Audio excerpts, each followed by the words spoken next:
இன்றைக்கி நம்ம மாம்பழ சீசன் மாம்பழ புளிச்சாறு செய்யலாம்.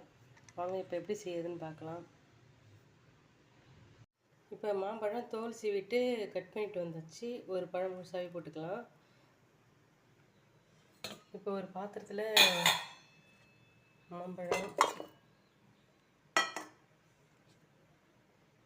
பச்சை மிளகா, மஞ்சத்தூள், கருவேப்பிலை, கொஞ்சமாக தண்ணி ஊற்றி நல்லா வேக வச்சுப்போம்.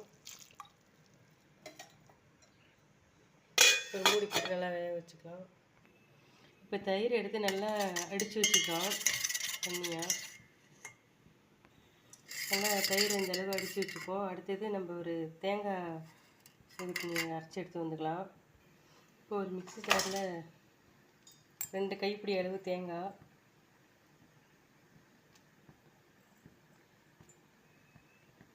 ரெண்டு பச்சை மிளகாய், ஜீரகம், கொஞ்சமாக மஞ்சத்தூள் போட்டு இது நல்லா அரைச்சி எடுத்து வந்துப்போம். இப்போ இது நல்லா கொதிக்குது. இதில் கொஞ்சமாக சர்க்கரை, உப்பு தேவையான அளவு போட்டு நல்லா கொதிக்கிட்டோம். இப்போ மாங்காய் நல்லா வெந்து பிரிஞ்சு வந்துருச்சு பாருங்கள். இப்போ நம்ம தேங்காய் பேஸ்ட் அரைச்சிட்டு வந்தோம்ல, அதை இதில் விட்டு இது நல்லா ஒரு கொதி வரட்டும். நல்லா பச்சை வடை போகிற அளவுக்கு நல்லா கொதிக்கிட்டோம்.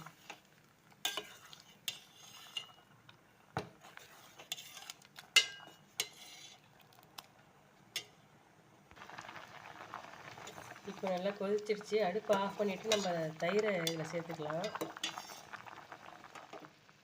அடுப்பு ஆஃப் பண்ணிவிட்டு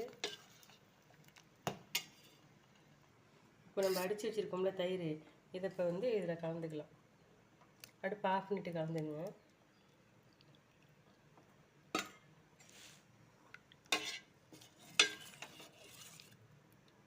பாருங்கள், பார்க்கவே எவ்வளோ கலர்ஃபுல்லாக அருமையாக இருக்குது பாருங்கள். இப்போ இதுக்கு தாளிப்பு போட்டுக்கலாம். இப்போ கொஞ்சமாக இதில் தேங்காய் எண்ணெய் ஊற்றிக்குவோம். தேங்காய் எண்ணெய் ஊற்றினா நல்லா வாசனையாக இருக்கும். வெந்தயம், கடுகு, ஜீரகம், பட்டை மிளகாய் போட்டு நல்லா வெடித்தோன்னே கருவேப்பிலை, கொஞ்சமாக பெருங்காயத்தூள். இப்போ இந்த தாளிப்பு எடுத்து இந்த நம்ம குழம்புல ஊற்றிக்கலாம்.